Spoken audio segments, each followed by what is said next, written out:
Assalamualaikum Waalaikumsalam warahmatullahi wabarakatuh. Bi'roh. Wah, kalau kita seringnya manggilnya Bi'roh, bener ya? Iya. Nek nama lengkapnya apa? Nama lengkap saya itu Nadrotus Sariro. Nadrotus Sariro. Oh, tapi orang Arab-Araban ini rada angin-angin. Arab memang. Oh, iya. Itu yang ngasih nama mas saya ahli bahasa Arab. Jadi gitu. yang ngasih nama itu dan dia punya makna tersendiri gitu. Oh, boleh deh nanti jelasin. Oh iya. Malah masnya bukan orang tuanya? Bukan, karena kakak saya itu jaraknya dengan kakak saya kan jauh. Yang kakak Cak Nun itu? Bukan, kakak saya yang nomor 1, dia ahli bahasa Arab. Oh gitu.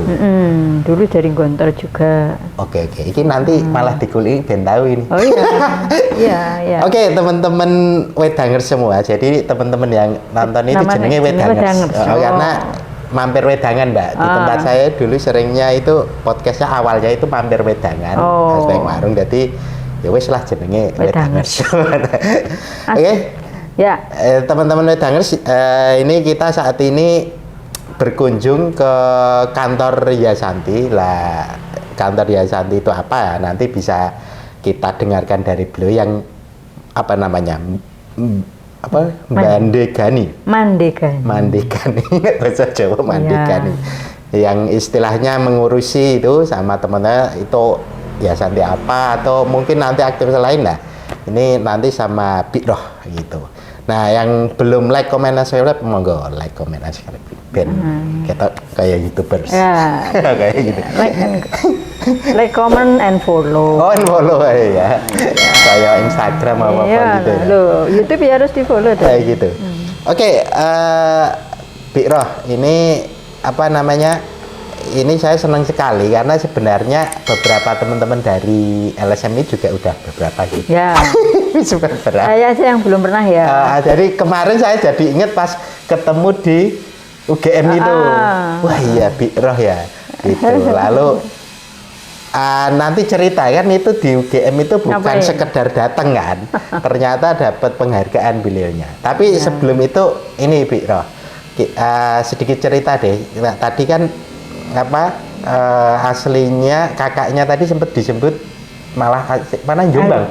Ya dia di Malang, Kak. Oh ya, enggak, masa aslinya jadinya Jombang ya? Aslinya Jombang. Saya lahir di buah desa, pelosok desa di Jombang. Oke, Mbak sedikit cerita, kok dulu sampai Jogja gimana, Bi? Jadi begini, saya lahir di Jombang, tapi saya merantau sejak kecil. Jadi saya lulus SD sudah ke Malang, merantau SMP di sana. Terus ke Jogja SMA, tapi terus pindah lagi ke Malang. SMA lulus SMA balik lagi ke Jogja. Kayaknya memang saya diciptakan jadi orang Jogja gitu loh. Sudah bolak-balik gitu masih balik lagi ke Jogja. Jadi saya netap di Jogja itu sejak kuliah. Tahun 83 itu saya masuk tahun 83 saya masuk UIN. UIN Sunan Kalijaga, waktu itu masih IAIN. Belum UIN. Nah, dari situ saya sebetulnya kecelakaan ini masuk sosial karena saya di UIN itu masuknya MIPA. Saya ngambilnya di jurusan IPA. Jadi ada tarbiyah jurusan IPA itu ada di UIN ya. Apa itu? Sekarang jadi MIPA.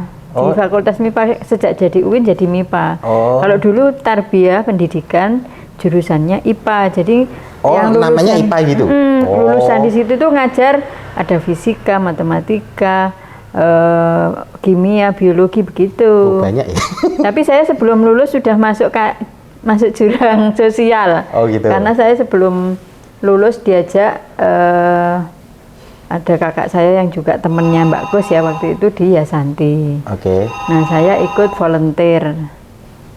Yasantinya itu malah udah ada? Yasanti itu kan lahir tahun 82 ya. Itu pas awal-awal kira-kira sampai ke Jogja ya? Tapi saya belum kenal Yasanti tahun 82 masih kuliah. Tapi begitu tahun 89 itu saya baru kenal Yasanti, terus ikut volunteer, ada seminar, sudah dipilih panitia, terus kayak gitu. Terus akhirnya diminta untuk jadi staf. Jadi belum lulus saya sudah jadi staf waktu itu waktu masih di NT Haryono, dan saya langsung ke lapangan gitu. Nah, ya karena kecintaan saya habis itu dengan masyarakat ya, saya meneruskan jadi yang kuliah IPA itu jadi terlupakan kan. Jadi terus mengikuti aktivitas di Yayasanti sampai tahun 97. 97 saya sempat keluar dari Yayasanti karena saya freelance. Jadi masuk tadi 92? Enggak lah, 89, 90-an lah gitu. Ya, Saya untuk resminya itu 90, tapi sebelumnya 89 sudah bantu-bantu. 90 masuk, 97 saya sempat keluar. Pengen melanglang buana, terus saya membantu saya freelance, terus sempat membantu LKPSM NU, sempat membantu di mana-mana lah, terus sampai bantu manajemennya Cak Nun yang kebetulan ketika saya bantu itu pas keliling dunia, jadi saya dapat bonus. Ikut keliling dunianya. Dapat bonus ke Mesir di 4 kota, ada kemudian ke Malaysia sempat 3 kali. Terus ke Australia. Itu yang Mak Ian itu atau yang kayak Kanjeng? Manajemennya kayak Kanjeng. Ya itu datang setelah itu tuh. Manajemen kayak Kanjeng, ikut ke Australia, terus ke Eropa 2 kali, sampai ke Italia sana ya. Itu pengalaman saya. Habis itu saya ke Aceh, sempat bantu rekonstruksi Aceh tahun 2000. Aceh itu 2005 2006 ya. Oh, berarti pasca tsunami-nya ya. Pasca tsunami itu sudah masa rekonstruksi. Karena saya bantu Apling untuk membangun rumah dan gempa dan membangun masyarakatnya. Nah, saya di tim sosialnya untuk membangun kembali kampungnya yang habis itu. Kita bangun itu kembali menjadi sebuah kampung kembali. Itu sempat bersetahun di sana. Terus balik ke sini sebetulnya mau cuti aja gitu, tapi terus sampai sini gempa 2006. Karena selisihnya nggak lama juga ya. Gempa 2006 sudah buka posko di sini, udah nggak boleh balik ke sana karena udah di sini sudah di depan mata kan gitu. Jadi nggak usah jauh-jauh gitu. Terus akhirnya tetap di sini, terus di tengah-tengah saya gempa itu sempat dampingi juga, tapi kan saya itu meskipun tidak di lembaga perempuan saya berjejaring, jadi kayak tetap saya membangun hubungan dengan teman-teman, sama Mas Imam, sama Rindang juga, sama pokoknya saya tetap membangun pertemanan itu dan sampai tetap ikut jaringan perempuan Jogja ya, JPY. Terus waktu itu ada GWG, habis gempa itu kan ada General Working Group, itu kan saya ikut. Terus habis itu kan sempat ikut juga ke Padang sama ke Sinabung pas gempa juga di sana. Pas di Padang itu gempa, Sinabung pas meletus itu saya sempat ikut 2 kali ke sana. Dan kayak ada teman-teman bilang itu ahli gempa kalau ahli bencana, karena setiap ada bencana saya ada gitu, ketemu teman-teman lama itu di situ gitu. Nah, habis itu tahun saya sempat mendirikan Anggana namanya, yayasan lembaga yang berkomitmen untuk buruh migran. Tapi nggak bertahan lama karena kami saling sibuk semua, akhirnya memutuskan untuk tidak diterusin dulu agar konsentrasi kepada kegiatannya masing-masing begitu. Jadi enggak, terus akhirnya tahun 2010 sebelumnya ya saya sambil bisnis ya. Saya punya bisnis. Apa itu, Bu? Pakaian, toko. Apa itu Ekoprint itu? Sudah tahun 2019 itu. Agak baru di sini. Kalau itu kan memang belum lama kan Ekoprint Sibori itu. Nah, saya masih itu kan saya terus 2010 itu kebetulan ibu saya itu udah gerah-gerah gitu ya, tua mintanya sama saya, akhirnya di Jogja, mau ke Jogja. Gitu. Nah, karena di Jogja saya diminta kuliah lagi gitu untuk S2. Baru saya masuk manajemen informasi dan perpustakaan kok dilalah diterima di UGM gitu ya. Padahal kan sudah lama nggak sekolah ya, bayangan saya wis males aku sekolah lagi ngono. Tapi kok diterima gitu ya. Sudah akhirnya terus sampai dosen saya di UIN tak mintai rekomendasi kalau mau kuliah kalau diterima di UGM ya di UGM aja, nggak usah di UIN gitu. Akhirnya saya kuliah di UGM Manajemen Informasi dan Perpustakaan. Setahun saya kuliah, teori selesai. Itu S2 berarti ya? S2. Oh, okay. S2, teori selesai, saya bikin perpustakaan. Oh. Jadi belum selesai kuliahnya, belum selesai, baru teori setahun. Karena kan teorinya cuma setahun, habis itu kan tesis, riset dan tesis gitu. Setahun teori selesai, saya bikin perpustakaan. Oh, itu malah pas kuliah ya? Tak kira malah sebelum itu sudah ada. Bukan, dulu itu hanya inisiasi aja, tapi belum berdiri. Makanya saya diminta kuliah di perpustakaan gitu. Oh, gitu. Nah, konsekuensi karena saya kuliah gitu ya sudah setahun saya sudah menyerap teorinya, udah kita bikin aja gitu, bikin perpustakaan. Tapi terus tesisnya saya tidak ngambil tentang perpustakaan, ngambilnya tentang pemberdayaan perempuan dan teknologi informasi. Oh gitu. Jadi saya menyambungkan kegiatan awal saya yang sejak lama ketika saya di Yasanti mendampingi banyak ibu-ibu, kemudian saya juga di Aceh juga begitu kan, mendampingi masyarakat di bencana-bencana juga seperti itu. Maka saya itu kebetulan ngobrol sama teman-teman Komben, sama ada Jarpuk ya, waktu itu di Bantul itu sedang ada program bekerja sama dengan Komben untuk bikin semacam pelatihan gitu tentang untuk ibu-ibu tentang teknologi informasi untuk usahanya. Nah, saya ambil itu penelitiannya, ambil di Jarpuk dan Koperasi Setara Klaten, karena itu dampingannya Komben ya untuk. Nah, saya mengambil pemberdayaan perempuan dan akses informasi. Komben karena sistem informasi Komben mengembangkan itu. Iya, dia mendampingi mereka. Nah, saya mengambil sudah sejauh mana sih akses informasi yang diterima oleh perempuan dalam proses pemberdayaan itu. Nah, itu memang kan waktu itu TIK itu masih belum begitu dikenal ya oleh ibu-ibu, padahal itu sangat penting gitu ya. Nah, itu sekarang kan sudah booming kalau sekarang. Semua kan usaha juga pakai itu. Nah, dulu itu belum begitu. Saya nulis itu juga masih banyak yang bertanda tanya, ngapain nulis kayak gitu kan gitu. Tapi akhirnya setelah saya nulis itu, sekarang kan juga dosen saya yang dulu pembimbing saya aja ngikutin, oh penting gitu, TK penting ya, akhirnya relevansinya itu ada. Tapi kan saya ada dua sisi, teori saya sudah tak praktekkan, terus tesisnya saya mengenai juga pergulatan saya dengan pemberdayaan perempuan. Jadi kan ada dua sisi yang bisa saya akomodir dalam studi itu toh. Bahkan waktu ujian tesis saja saya bikin profilnya perpus sama tesisku gitu. Jadi sebelum ujian ini lupa hasilnya yang setahun itu. Sekarang saya silakan menguji saya dengan tesis yang ada gitu. Ya udah, terus ya ngobrol aja sih, kalau ujian itu kan cenderung ngobrol aja.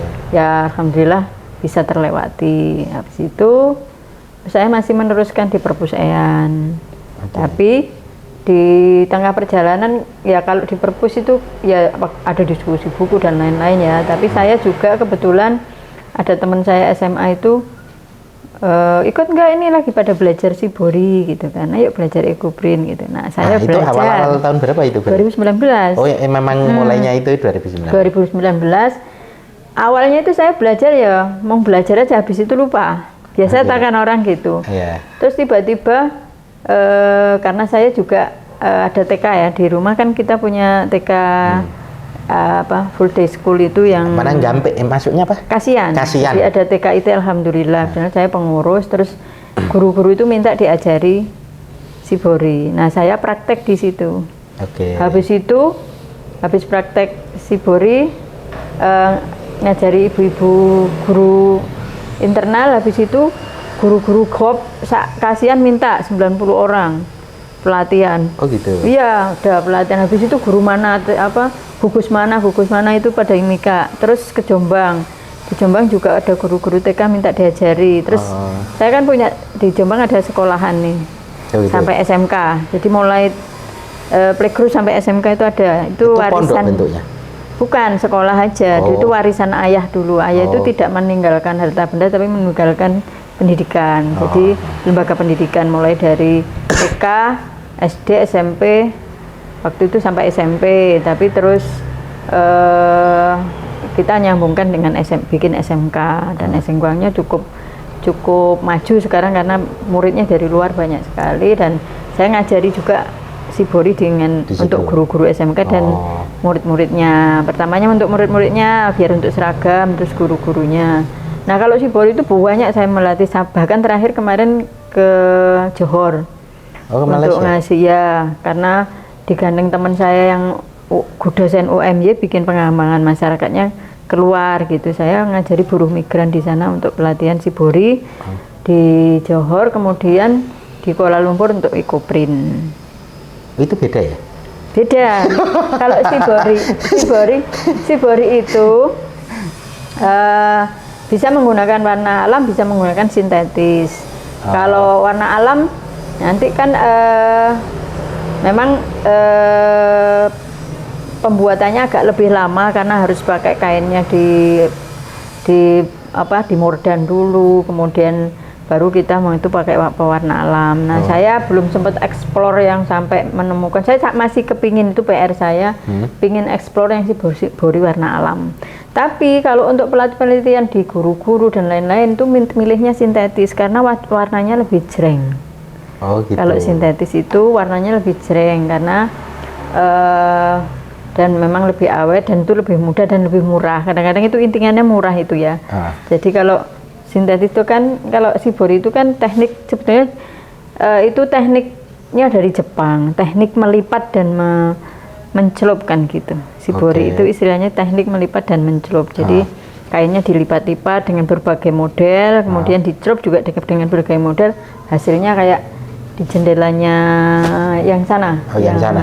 Gria itu. Nah hasilnya itu hasil lipatan yang telah dicelup. Iya itu yang seperti saya bikin jendela di sana itu sudah hasil dari Shibori. Nah kalau Ecoprint itu alam, bener-bener alam. Yang dari daun-daun itu? Iya, kalau Ecoprint itu memang, dan prosesnya lebih panjang.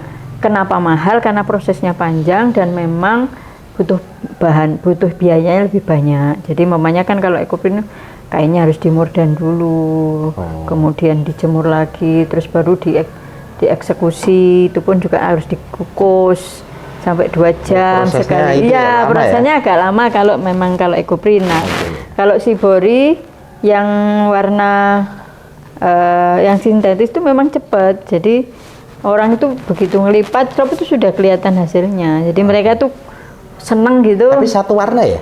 Atau bisa macam-macam? Bisa, segala macam warna bisa. Warna alam juga begitu. Warna alam tuh bisa berbagai macam warna. Kayak umpamanya secang itu warnanya pink, terus nanti ada jolawe itu hijau, daun ketapang itu hijau, itu bisa direbus dipakai untuk pewarna alam juga bisa. Terus nanti buahnya itu jenisnya, nanti ada daun jambu, ada kayu ada kayu jambal, ada kayu ya, kalau kayu secang ya, terus kemudian ada lagi jadi kan ada juga yang dari daun-daunan itu, ada manjakani, ada daun delima, dan kayak gitu itu semua bisa dipakai warna. Nah kalau untuk Ecoprint memang tahapannya agak lebih panjang, tapi itu memang alami. Kalau bisa memang kita arahkan ke sana, tapi untuk proses ke situ butuh waktu, butuh karena kalau yang natural itu kan orang itu kan sekarang senengnya yang instan. Nah kalau yang natural itu kan butuh proses, kayak organik lah, katakan organik kan, menanam organik sama menanam pakai pupuk itu kan jauh ya. Nah prosesnya, tapi itu kan perjuangan tetap harus dilakukan, tapi outputnya memang harganya mahal. Nah itu yang kadang-kadang kita masih berpikir gimana ya orang kelas menengah ke bawah juga bisa merasakan menikmati itu. Nah itu masih PR juga untuk itu ya. Berarti kalau Ecoprint itu daun-daunnya masih yang seger-seger itu ya? Iya, tapi daunnya nggak semua daun ya. Nggak semua daun? Nggak, ada daun-daun tertentu, mamanya ada daun kayak kenikir pun macam-macam. Tahu kan itu ada yang kosmos, bunganya agak tipis, itu daunnya sama bunganya bisa dipakai. Kemudian ada di situ itu ada red Panama, kemudian ada daun pepaya Jepang, terus daun ketapang itu bisa, kemudian nanti ada daun lanang, ada daun jarak, di sini ada jarak kepiar, ada jarak wulung kayak gitu, macam-macam sudah ada. Buat listnya gitu nggak? Saya maksudnya kayak semacam buku sederhana yang ini loh prosesnya. Sudah ada sih yang banyak yang bikin gitu. Tapi saya belum menemukan yang khusus gitu. Kemarin saya malah ada ide itu yang kemarin kan saya dolan ke Astiri itu ya, itu kan ada kan kalau zaman dulu itu kita kecil itu kan gawe daun dilipet neng buku kayak lho kering kan, nah terus dikaca. Nah itu harusnya kita bikin kayak gitu itu ekoprinter, karena itu menjadi pemahaman juga kan bahasa Latinnya apa, kegunaannya apa kan gitu, itu ada semua. Nah itu yang informasi itu yang belum kayaknya. Nah itu yang perlu, memang itu PR untuk nanti saya lontarkan. Juga ya, itu? Ya saya coba lontarkan ke teman-teman di komunitas untuk bikin kayak gitu, itu karena itu penting menurut saya, karena kita nggak bisa juga menularkan ekoprint secara luas gitu. Kadang-kadang kan memang prosesnya panjang, terus butuh modal gitu ya. Jadi dan kayaknya tiap wilayah kan bisa jadi punya daun atau pohon yang beda-beda, yang kalau Gunung Kidul misalnya, kayaknya Jati lebih ini, lalu mungkin ada yang lain. Kalau kemarin saya ngasih pelatihan ekoprint di Bengkulu itu untuk disabilitas. Jadi kan di Bengkulu kan di Bengkulu itu ada disabilitas center. Ada komunitasnya, dia mengundang saya untuk melatih ekoprint di sana. Dan dia ingin mencari khas Bengkulu. Kalau batik, seperti batik Bengkulu itu kan kayak ada tulisan Arab gitu ya. Ada tulisan ba, ada kayak gitu-gitu. Pokoknya ada ciri khasnya ke situ. Ada ciri khas. Sudah teman-teman itu bikin disabilitas center itu bikin teman-teman disabel itu bikin ekoprint yang membuat ciri khasnya Bengkulu. Alhamdulillah kemarin bisa. Jadi kalau daun jati yang muda itu kan tidak ingkar janji. Jadi daun jati itu pasti jadi. Begitu ya. Kalau dipakai ekoprint itu pasti jadi. Terutama yang muda. Sekarang kan ada yang muda yang agak merah-merah itu. Nah itu kemarin saya bawa dari sini, tak bawa ke Bengkulu itu. Terus ada temen yang bikin pelatnya dari kertas gitu, dari kardus gitu, bikin kayak desainnya gitu kan, yang sesuai dengan batik Bengkulu. Nanti ditaruh di jati, terus digunting jatinya, terus jatinya ditempel-tempelin di kain. Jadi terus ketika bikin ekoprint itu ada khas Bengkulunya. Sampai seperti itu. Dan itu saya masih hubungan terus sama mereka. Kalau beli bahan pesan ke saya, ke sini. Terus kemarin kain, maksudnya kain, tidak hanya kain, kan ada bahan mordan, ada daun, ada semua dari saya biasanya. Gitu. Jadi karena memang di sana agak susah nyari kan, karena jenis kainnya juga kan harus pas kan gitu. Itu masih berjalan sampai sekarang kalau untuk yang di Bengkulu itu. Jadi memang ya kebetulan itu dia kemarin pas pelatihan tuh menemukan ciri khasnya Bengkulu itu. Jadi ada Bengkulunya lah pokoknya gitu. Berarti malah untuk aktivitas pelatihan sibuknya malah di ini ya, ekoprint, pelatihan ini juga ya? Iya, tapi itu kan kegiatan pribadi saya. Ada hubungannya. Tapi maksudnya yang malah istilahnya mungkin di luar aktivitas yang sosial yang memang sudah dari lama ya, itu sekarang saya sering di situ. Saya juga sering buka kelas juga di sini untuk ekoprint sama karena Gria itu kan untuk fundraisingnya ya Santi ya. Jadi nanti saya pelatihan di situ nanti ada berapa persen untuk Gria karena tempatnya ya untuk meramaikan aja deh, biar tambah ramai dan gitu. Orang semakin kenal juga. Iya, termasuk seperti itu gitu. Jadi nanti ada kelas-kelas yang kita buka untuk itu ya saya yang ngajar memang untuk itu. Tapi dulu awal-awal bersentuhan dengan si body ekoprint ya itu tadi ceritanya. Enggak, maksud saya kok saya itu kayaknya ini lebih ngah gitu. Ya, Atau memang sebelumnya sudah pernah ada ketertarikan? enggak juga sih. Jadi Iya. yang tadi itu kan tadi saya ceritain dulu, saya diajak teman saya pelatihan gitu. Habis itu lupa, tapi terus tiba-tiba ada yang minta diajari, terus jadi aku belajar lagi. Akhirnya itu lebih ke situ aja Akhirnya, ya. jadi kalau saya itu kan prinsipnya bermanfaat. Ketika saya mendapatkan ilmu, ilmu saya bermanfaat. Semakin saya bermanfaat, saya semakin pinter. Karena apa? Saya kan semakin belajar. Oke, jadi awalnya malah cenderung, maksudnya nggak ada rencana yang di Belum awal-awal itu begitu. enggak Tapi ya? di tengah jalan saya berpikir Iya. memang saya ingin mengembangkan usaha saya.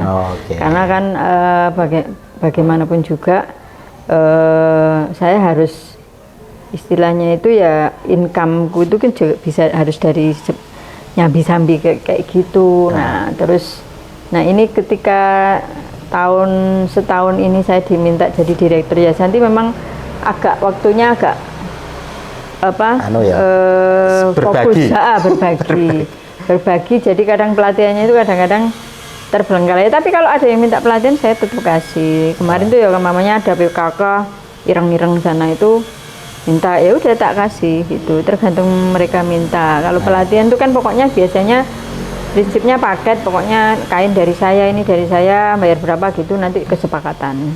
Oke. Gitu.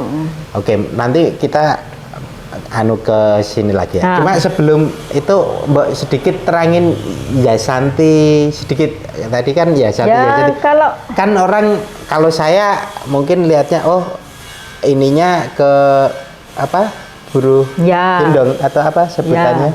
Jadi begini, kalau Yasanti itu kan lahir sudah tahun 82 ya. Berapa puluh tahun itu?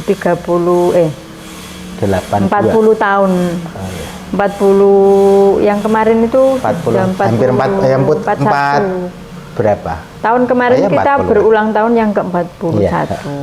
Jadi Yasanti, kebetulan Yasanti itu kan lembaga perempuan pertama di Indonesia. Memang pertama ya? Iya, pertama di Indonesia, LSM perempuan yang pertama di Indonesia. Tahun itu 82.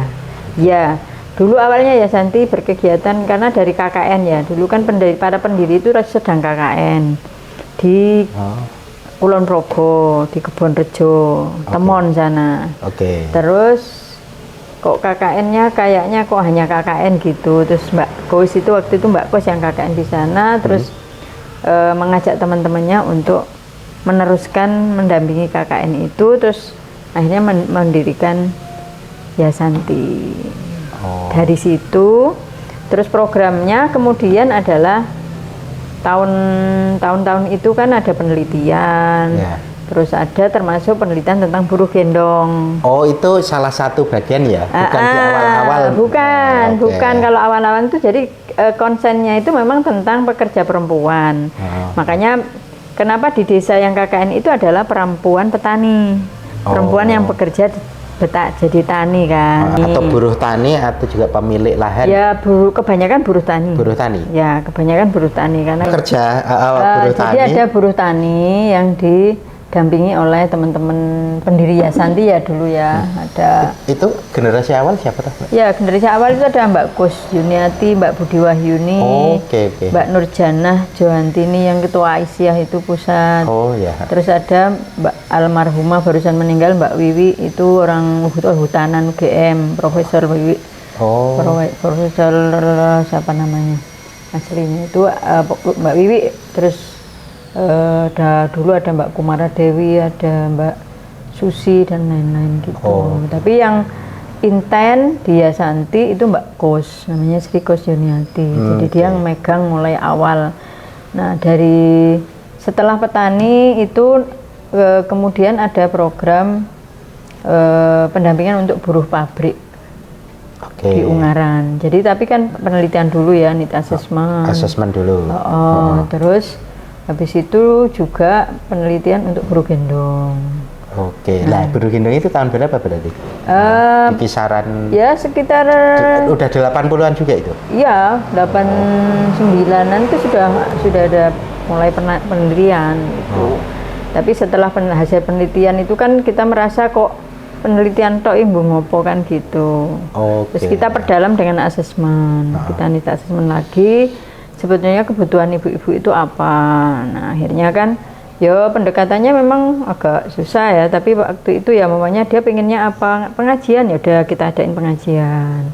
Terus akhirnya kita datang ke kosnya, terus apa ke rumahnya, terus akhirnya kita bikin kegiatan-kegiatan waktu awal-awal ya usaha bersama simpan pinjam kayak gitu. Itu dan itu berjalan sampai sekarang. Tapi di tengah perjalanan kan tidak hanya itu, kita melakukan advokasi, ada pelatihan untuk mereka kepemimpinan, akhirnya kan bikin organisasi yang namanya Paguyuban Sayuk Rukun itu. Paguyuban Sayuk Rukun. Sayuk Rukun. Itu khusus Gendong. Jadi itu yang di pasar Beringharjo. Jadi ada 4 dampingan kami di 4 pasar. Pasar Beringharjo itu jumlahnya sekitar 220-an. Wah, banyak ya? Iya, kemudian pasar Giwangan. Itu ada 130-an. Gampeng itu yang Gemah Ripah, yang buah itu. Itu ada sekitar hampir 50-an lah. Kemudian Keranggan yang cuma memang sedikit karena pasarnya cuma pagi sampai siang kan. Nah itu ada sekitar 13 orang. Nah yang paling berat-berat itu biasanya di buah dan sayur. Kalau di Gampeng sama di Giwangan itu kan ada pasar induk toh, pasar induk buah dan sayur. Sekali ngendong bisa 100 kilo. Karena dia ngambil dari truk langsung digendong ke ke penjual, kemudian kalau enggak gitu dari penjual diangkut ke orang yang kulaan, itu bisa 100 kilo sekali gendong, dan itu sudah biasa dilakukan itu. Dan itu kebanyakan maksudnya perempuan atau semua perempuan? Hampir semua, mayoritas perempuan. Kalaupun ada lelaki itu hanya sekitar kayak di Beringharjo itu kan dari 220 itu ada laki-lakinya hanya sekitar 20 sampai 30. Yang lain perempuan. Malah banyak yang perempuannya memang. Iya, perempuan mayoritas. Makanya 220 itu hanya perempuan, di luar yang laki-laki. Itu aja kalau di Beringharjo itu dari 220 yang lansianya udah hampir 100-an. Karena dia sudah kerja mulai zaman dulu gitu. Jadi ada yang sudah bekerja sekitar 50 tahun, ada yang sudah bekerja dari mulai umur 12 tahun, jadi sekarang sudah 80 tahun masih bekerja, itu juga ada. Kalau kita ke pasar itu ada kalau buru gendong. Nah, selain buru gendong ya Santi juga dulu mendampingi remaja putus sekolah. Remaja putus sekolah kita adain waktu itu kursus keterampilan ya, ada bahasa Inggris, ada mengetik 11 jari itu loh, masih mesin ketik lama itu. Terus saya 11 jari itu maksudnya ya satu-satu. Enggak. Nah, dulu kan gini. Nah, terus ada juga pelatihan menjahit. Dari selain pelatihan itu juga ada kelompoknya. Jadi mereka diajari juga kepemimpinan, berorganisasi, terus ada simpan pinjam juga gitu. Jadi dan itu sampai kelompok itu masih ada sampai sekarang. Tapi sudah mandiri, namanya sekarang menjadi Paguyuban Perempuan Pekerja karena anak-anaknya sudah bekerja kan. Nah, sekarang Paguyuban Perempuan Pekerja tapi itu masih terhubung ya. Masih kadang-kadang kalau ada pelatihan masih kita libatkan. Karena kan pelatihan akhir-akhir ini kan tentang UMKM ya. Jadi kita masih melibatkan mereka karena mereka berusaha. Nah di samping itu kan kita juga dulu punya pendampingan pelayan toko. Pelayan toko di Jalan Solo sama Malioboro. Zaman dulu masih adanya itu, kalau di Malioboro itu adanya Samijaya sama Toko Rame, belum ada mall-mall itu. Nah itu kita lebih sedikit ya ininya yang tokonya lebih sedikit, tapi kan jumlah pegawainya banyak. Nah itu kita dampingi untuk waktu itu ada yang pelatihan bahasa Inggris, ada juga, terus kita diskusi tentang perburuan juga gitu, karena kan urusannya sama pekerja atau dia bekerja di mall kan gitu. Waktu itu ya mallnya masih ramai, terus di Jalan Solo kan juga ada Gardena, ada berbagai macam itu. Kita juga punya di Jalan Solo juga ada. Waktu itu saya masih sempat dampingi waktu masih di Yasanti, waktu itu tahun 95, 96 itu masih. Nah terus baru tahun 2016 itu kita ada program untuk PPR, Perempuan Pekerja Rumahan. Tahun berapa tadi Mbak? 2016. Itu pekerja rumahan itu kayak putting out system. Jadi dia ngambil kerja di juragannya, pamannya jahit konveksi, jahit daster, rod satu cuma diharga 500 rupiah kan gitu dulu. Nah itu diorganisir sama teman-teman untuk berkegiatan dan advokasi. Nah itu sekarang ada 5 serikat di Bantul, 5 serikat di kota Jogja, terus ada 1 federasi di Bantul, 1 federasi di Jogja, dan sudah ada penetapan, ada pengesahan dari Dinas Tenaga Kerja ya untuk itu. Dan kalau yang di serikat di desa itu mereka bisa mengakses dana desa untuk kegiatan mereka. Itu sudah ada. Itu kan kalau di daerah kalau di Jogja itu ada di Bangun Jiwo, ada di Pleret, ada di 5 desa pokoknya, 5 desa. Segoroyoso, mana aja ya, ada 5 desa pokoknya. Terus yang di kota itu kayak di Tegal Panggung, di Perenggan, itu ada juga, ada serikatnya mereka. Wih, berarti ya banyak ya ininya. Ya kalau kira itu di awal-awal kan dengar itu, oh ya Santi itu karena di mana kayaknya itu buruh gendong. Ya karena gitu. yang sedang ini itu kan buruh gendong, apalagi di Beringharjo. Kalau buruh gendong yang di Giwangan sama Gamping kadang-kadang nggak dilihat orang. Jadi itu sampai ke PPR, yang sekarang PPR sudah PPR itu ada di Jawa Tengah juga. Kalau di Jawa Tengah itu PPR-nya itu dia ngambil kerjaannya itu dari pabrik. Mbak, PPR mau apa Mbak? Perempuan pekerja rumahan. Oh, aku nek singkatan iki nek ora dilanjangi iki. Perempuan pekerja rumah tangga. Oh, bukan rumahan. Rumah tangga, rumahan. Rumahan itu kalau bahasa Inggrisnya putting out system. PPR. Kalau bahasa Inggrisnya itu putting out system. Jadi dia ngambil dari sistem juragan yang sudah membuat itu. Nah, kalau di Jogja kan paling ngambil seko umpamanya ono sing bikin tas banyak untuk bikin souvenir kayak gitu-gitu, kayak kalau di Bangun Jiwo itu bikin souvenir kayak kipas dan lain-lain, dia ngambil dari juragannya digarap neng omah. Jadi dia mengambil pekerjaan itu yang dikerjakan di rumah.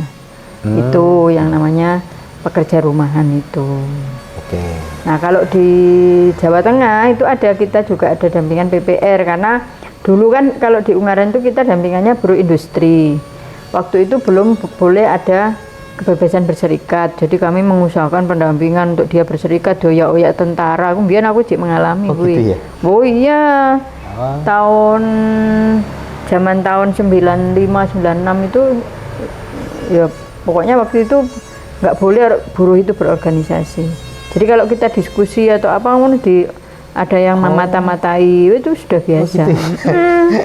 Terus karena terus demo, puncak dari kegiatan mereka itu demo ke pabrik untuk kenaikan gaji, kenaikan kayak gitu. Ya itu kan mesti diincar kalau polisi tentara kan, kita mesti kayak gitu zaman dulu. Tapi kan ketika reformasi itu kan sudah ada kebebasan berserikat. Jadi buruh sudah boleh melakukan membuat organisasi sendiri, kayak SPSI, ada SBSI, ada macam-macam lah. Banyak lah ya. Banyak, semuanya sekarang serikat buruh itu sudah bebas.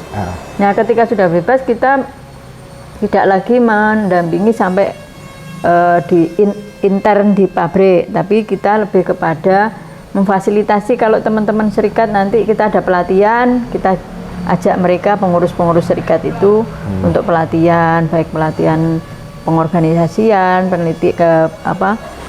kepemimpinan, itu kita kerjasama sama mereka. Tapi kalau yang untuk pekerja rumahan itu nyambung dari program yang di sini itu karena di sana juga ada, karena mereka itu ngambil sekarang pabrik-pabrik itu kan sejak ada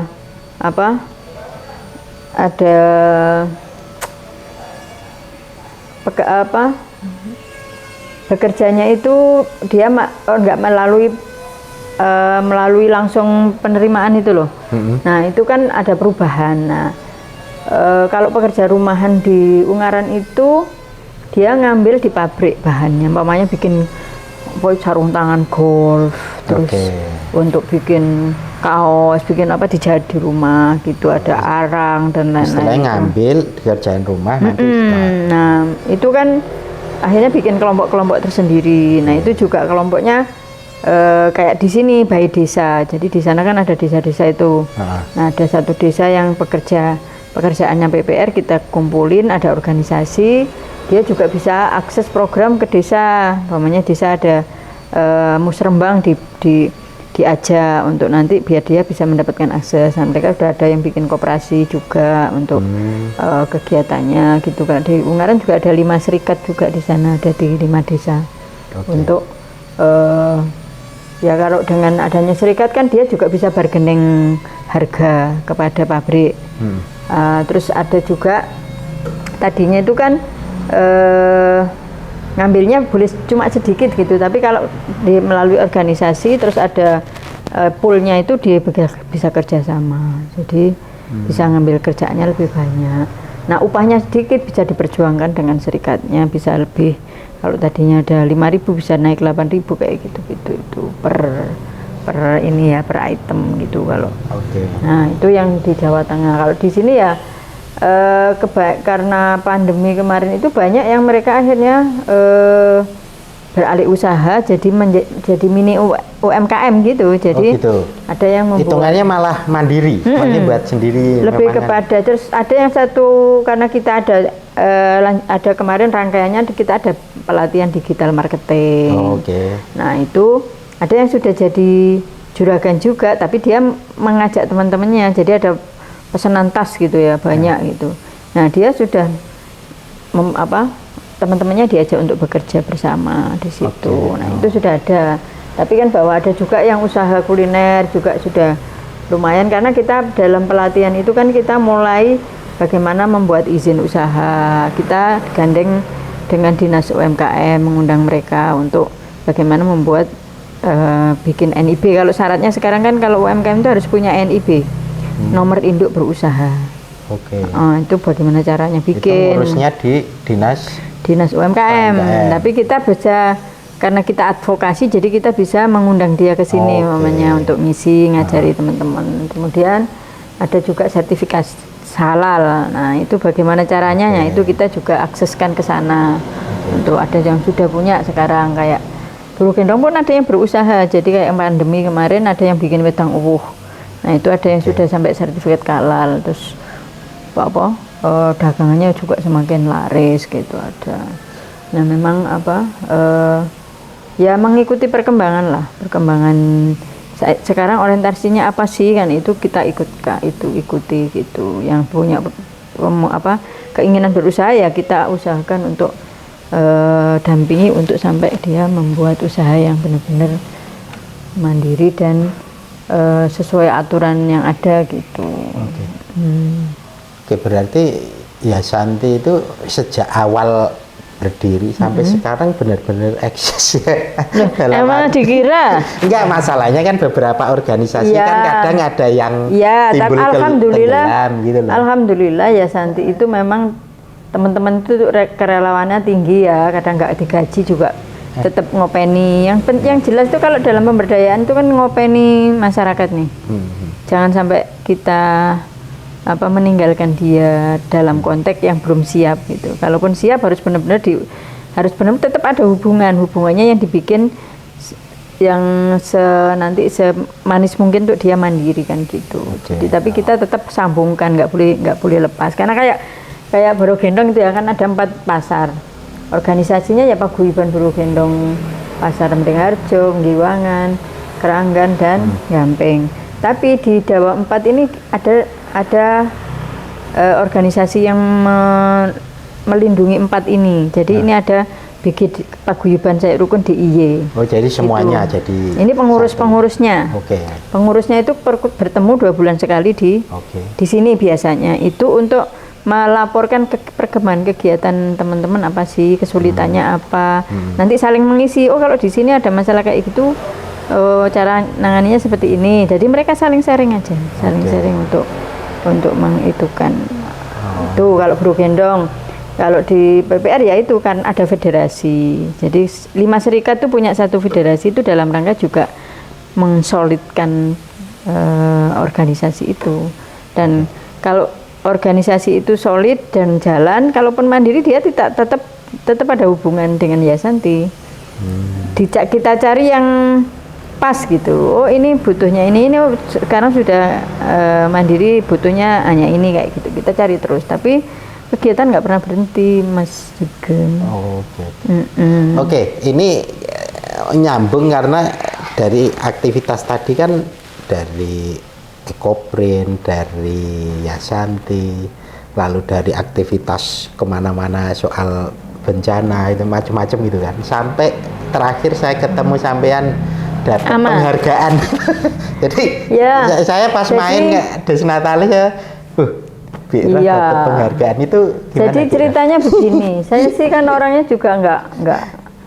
Saya sebetulnya sejak awal diminta teman-teman, ayo kamu nulis itu masuk AMA. Apa? Enggak, aku belum ngapa-ngapain kok. Gitu pokoknya. Terus akhirnya kebetulan saya itu lulus UGM kan sekarang ada Kagama ya, Kagama. Fakultas saya itu jadi sebetulnya masuknya Kagama komunitas. Oh. Karena kami itu kan fakultasnya nggak jelas mau ikut pasca, mau ikut FIB atau mana. Itu maka kita bikin Kagama MIP namanya. Kagama MIP itu Manajemen Informasi Perpustakaan. Oh ya. Nah makanya namanya Kagama MIP. Kebetulan setahun dan saya jadi pengurus. Saya jadi bendahara di situ. Kebetulan setahun kemarin itu kita itu ada kegiatan pelatihan untuk UMKM di IY. Jadi kami mengundang UMKM, kita kerja sama Amikom untuk memfasilitasi tempat dan tutornya. Nah kami pelaksananya. Jadi saya yang terutama menghubungi, mencari peserta dan lain-lain itu share peserta. Nah akhirnya terjadilah 3 kali pelatihan dari mulai digital marketing, latihan keuangan, latihan pemasaran itu 3 kali. Di samping itu juga kemarin kita lagi ngadain seminar nasional untuk literasi kode etik literasi, ngundang salah satunya Sabrang Noe sama Ismail Fahmi. Dan Ganjar datang waktu itu karena Ganjar kan ketua Kagama ya. Nah dia datang waktu acara itu. Ya, meskipun saya nggak bisa datang di acara itu karena saya pas di India, tapi saya mengendalikan dari sana. Karena yang mencari pendaftaran peserta lewat saya. Jadi meskipun saya di sini, saya di sana, tapi saya bisa mengikuti kegiatan karena live juga. Jadi saya ngikuti live. YouTube atau Zoom? YouTube. Tapi saya juga bisa mengendalikan pesertanya siapa aja, bayarnya kan sebenarnya nggak bayar, dia hanya untuk sertifikat aja. Jadi kan tapi kan harus saya memastikan pesertanya berapa orang ini. Nah ada panitia inti itu anak-anak mahasiswa MPP, panitia di sini, saya dari sana aja gitu. Nah ya kebetulan kemarin pas ada pengumuman AMA itu Alumni Mengabdi Award. Yang diadakan oleh mau tanya AMA ya apa cuma AMA itu Akademi Mengabdi Award yang diadakan oleh Kagama. Setiap tahun ada penghargaan itu untuk alumninya yang mengabdi. Nah saya diajukan oleh Kagama MIP karena yang dicari adalah orang-orang yang mengabdi di masyarakat. Nah kebetulan mungkin teman-teman menganggap saya itu uripe yang memang mengabdi, ya memang hidup saya itu melayani. Saya itu terus terang di mana aja saya melayani. Kan saya pernah juga ada program di Bogor. Saya kan sebelum full di Yayasanti, saya kan hanya di pengurus. Tapi di situ karena saya waktu itu juga masih jadi pengurusnya Koalisi Perempuan Indonesia. KPI di Presnas, pengurus nasional. Nah, di samping saya jadi pengurus nasional waktu itu ya memang sering keliling kan 5 tahun. Terus pas itu juga saya punya kegiatan di Bogor, ada membantu satu lembaga yang menangani bersama Chevron untuk menangani revitalisasi kader posyandu di sana. Jadi lumayan jauh kegiatannya tuh di atas gunung dan walah kalau naik motor pernah jatuh juga. Itu yang di Bogor?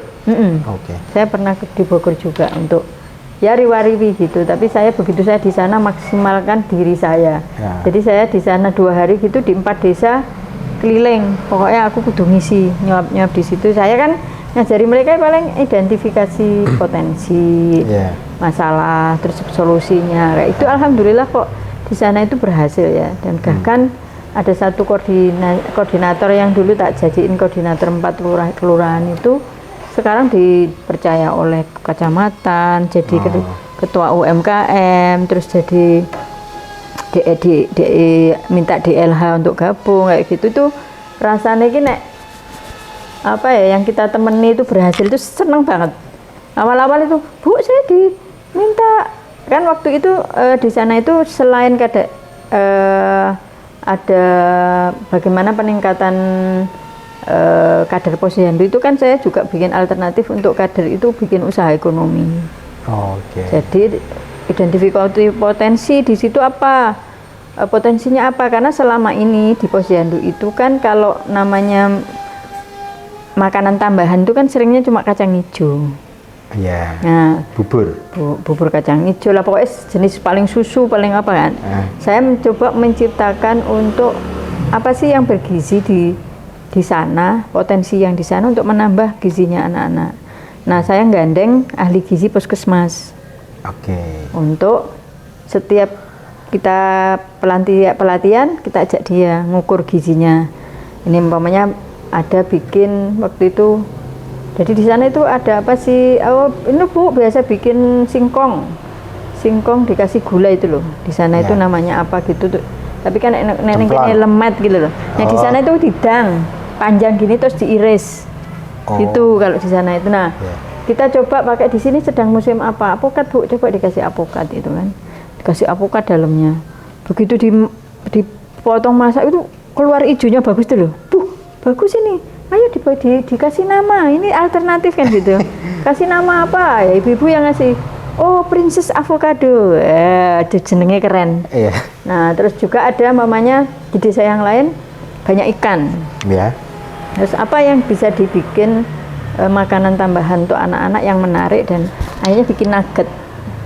Nugget dari ikan sayur yang di sana. Tapi kan di sana kan ada banyak cireng dan lain-lain. Kita kombinasikan cireng, ikan, sayur gitu kan, jadi nugget digoreng gitu kok enak kan rasanya, cuma dikasih bumbu paling garam apa dikit gitu.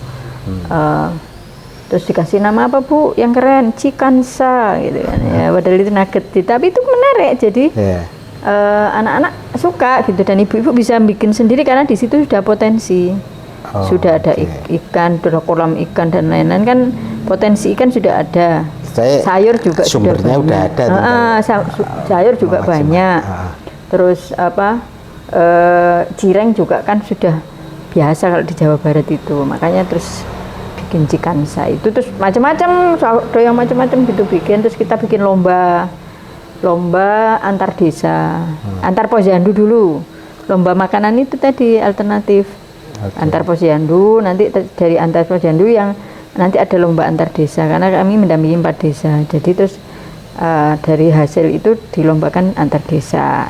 Terus seneng pokoknya kalau di masyarakat itu menyenangkan. Apalagi kalau bermanfaat dan itu masih ibu-ibu masih ingat saya dan lalu masih komunikasi itu sampai sekarang masih buruh industri yang saya kan pernah di Ungaran juga kan, penelitian dan mendampingi di sana. Sampai sekarang komunikasi juga masih. Masih. Saya itu kalau melakukan kegiatan ke masyarakat, saya selalu ingin menyambung silaturahmi sama mereka sebagai manusia ya. Gimana? Karena itu apa? Itu juga menguatkan mereka di tingkat kalau dia, Bu saya kayak gimana, kan bisa konsultasi kayak gitu-gitu. Terhubung gitu ya, kadang itu tadi masih bisa mungkin saling berbagi informasi, kalau kurang masih bisa tanya-tanya. Akademi Mengabdi Obat kemarin saya diajukan oleh Kagama MIP. Dari 5 orang yang diajukan di Jogja, 1 yang lolos. Dari seluruh Indonesia itu kemarin ada 5. Perempuan satu-satunya saya, yang lain itu, yang 4 itu dari Bali itu punya sekolah alam laki-laki juga, terus dari Sumbar itu juga dengan tentang lingkungan, terus disabilitas itu dia memang itu memperjuangkan advokasi disabilitas di Kebumen di Jawa Tengah.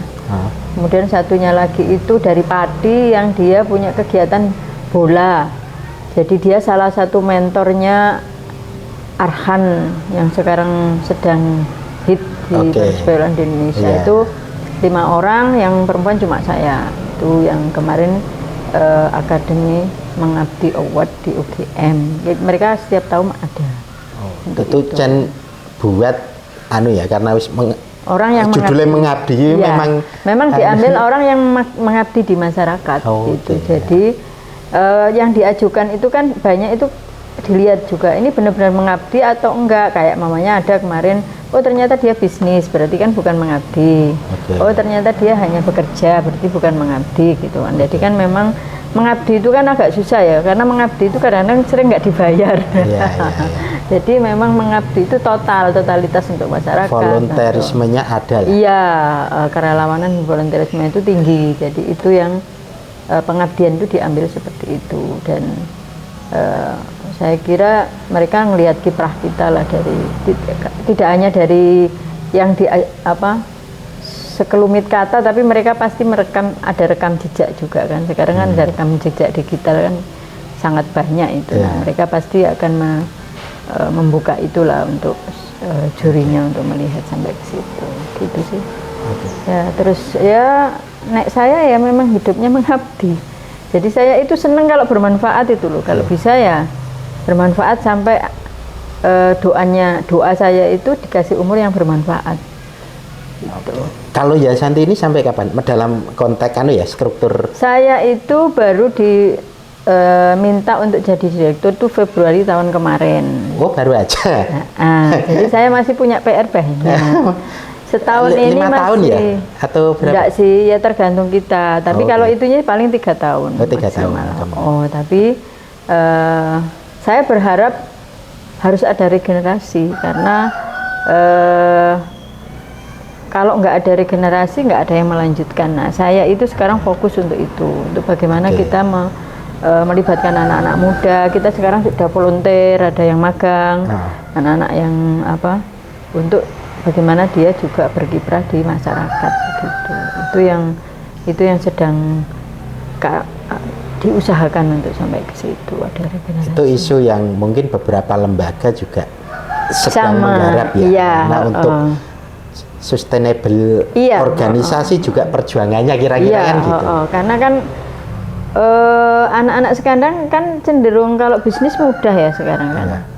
Nah, tapi kan rasa kerelawanan, rasa pengabdian itu kalau dia memang sudah ada, meskipun dia bekerja, ya enggak apa-apa, tetap pengabdian tetap ada. Nah, itu yang program-program yang akan kami lakukan, akan menggandeng anak-anak muda untuk ya kita bersama-sama untuk bagaimana memikirkan masyarakat ini sampai ke depan, sampai nanti gitu. Karena kan ya tulang punggung Indonesia itu kan dari anak-anak muda. Kalau enggak mulai kita dorong untuk kita bersama-sama memikirkan masyarakat dan juga bangsa, kan nanti bisa kehilangan ruhnya gitu. Itu sih. Ini ben rada ana nih BTW ngomong-ngomong. Ini kan kita sudah ngobrol panjang lah, boleh itu udah merangkum semua aktivitas. Tadi kan sebenarnya sudah disinggung Mbak Roh itu dari Jombang. Mbak sedikit cerita sebenarnya berapa bersaudara sih, tadi sempat nyinggung kakaknya. Saya itu ada Cak Nun juga. Ada 15 saudara. Saya ber-15 saudaranya. Serius? Memang 15 serius, bersaudara? Satu ibu 15 saudara. Jadi kami itu kebetulan dari 15 yang 2 itu perempuan-perempuan dulu diambil waktu masih kecil. Tapi saya nomor 8 ini perempuan pertama yang masih survive. Saya perempuan, saya nomor 10. Nomor 10, 11, 12 itu perempuan. 10, 11, 12 perempuan. Yang lainnya laki-laki semua. Nah, kakak saya yang pertama, kenapa nama saya susah Arab-Arab tadi? Itu kakak saya yang pertama almarhum barusan setahun ini dia meninggal. Itu memang ahli bahasa Arab. Jadi dia lulusan Gontor, kuliah di UIN IAIN sini juga jurusan bahasa Arab. Terakhirnya itu sebelum dia meninggal itu dia masuk timnya King Abdulaziz Foundation di Arab Saudi untuk mewakili ahli bahasa Arab se-Asia.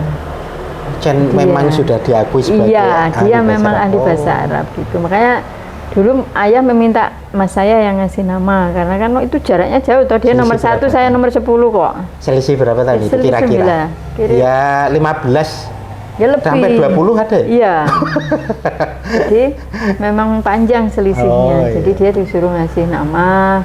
Terus saya kan pernah protes kan, nama saya kok susah, orang nyebut itu kadang susah gitu. Artinya apa gitu. Artinya apa tadi? Kalau artinya katanya sih itu pandangan hati. Oh gitu. Jadi yang menyejukkan, yang apa. Ya kalau memandang saya tidak pakai hati tidak bisa ya gitu. Gitu. Itu intinya. Itu sih katanya. Tapi ya apapun itu, tapi saya tetap memakai nama itu gitu. Karena ya sesusah apapun ya itu yang diberikan kepada saya. Dan di KTP, di ijazah, di mana-mana namanya itu kalau mengikuti toh. Tadinya saya pernah memisahkan itu, Pak Potong jenenge. Oh gitu. Nadroh As-Sariroh itu biar orang mudah kan. Tapi kan nggak bisa ketika KTP kan harus sama dengan ijazah, harus sama dengan akte dan lain-lain, tak samain semua. Maka sekarang agak susah. Tapi orang mengenal saya sih Sariroh aja kalau yang di FB itu udah nama asli full ya? Ya, sudah ada. Sariroh itu ya? Iya, Nadroh itu Sariroh. Ya, saya nanti nulisnya itu aja. Biar nggak bingung ya. Yang di AMA itu yang sudah jelas itu nanti ada kan. Itu ya itu memang, tapi ya itu pemberian. Nah, kalau di Jogja berarti yang saudara itu Cak Nun? Saya berlima. Saya dari 15 itu yang di Jogja 5. Cak Nun, saya, adik-adik saya 3. Yang perempuan-perempuan 3 orang itu di Jogja semua. Oh iya toh? Ya, yang 2 sibuk di TK karena kami bikin sekolahan TK. Masih dekat berarti tinggalnya? Iya, masih berdekatan. Ada yang jadi satu sama saya. Itu pokoknya bertiga ini kita selalu bersama-sama. Jadi kekuatan keluarga yang cowok-cowok itu kalau nggak ada perempuan ini kurang kuat. Jadi kekuatannya itu ya dari 3 cewek-cewek ini. Adik-adik ya. Cak Nun nomor berapa? Cak Nun nomor 4. Nomor 4. Saya nomor 10. Tapi kadang orang bilang masa saya Mbak Yunya, Cak Nun kok kebangetan ya? Nah, istilah panggilan Biro itu dulu karena Sabrang itu kalau manggil saya itu Biro. Jadi semua orang ikut manggil Biro gitu. Jadi saya terkenalnya kalau di teman-teman itu Biro gitu. Itu sih. Jadi ya kalau keluarga saya itu semua keluarga sosial. Hampir ya. Ayah meninggal, nggak meninggalkan harta benda, meninggalkan sekolahan. Otomatis itu kan amanah. Bagaimana kita melanjutkan jariahnya ayah dengan melanjutkan sekolah-sekolah yang ada. Kita di sini di Jogja aja juga nggak betah bikin sekolahan juga. Kita bikin TK full day school itu. Jadi begitu sih kami semua bergerak di bidang sosial gitu. Dan dapat jalannya untuk itu. Ya begitu. Ya memang sudah garisnya mungkin seperti itu, jadi kami ya melakukan sesuatu yang di masa itu biasa gitu loh, karena itu memang semua melakukan itu gitu, jadi itu hal biasa yang menurut orang lain kadang-kadang nggak biasa gitu, tapi bagi kami itu biasa gitu. Kita biasa mengabdi gitu. Oke, Biro, ini kita sudah 1 jam lebih sebenarnya karena jeda-jeda. Ini makasih dapat saya juga belajar banyak dari Biro, pengalaman yang luar biasa sampai nyebutnya keliling dunia sih. Keliling dunia gratis. Keliling dunia gratis. Dari aktivitas ngurusi perpus, soal kebencanaan, soal isu-isu sosial sampai Kiai Kanjeng ya tadi, musik. Saya ikut luar biasa. Keliling pas itu juga ya, memang rodanya kehidupan harus seperti itu. Oke. Makasih ya, Biro. Makasih Mas Sugeng sudah dikasih kesempatan bercerita. Dia Santi bisa ngobrol dengan Biro, itu semoga lain waktu bisa ngobrol. Amin. Terima kasih Mas Sugeng. Yuk.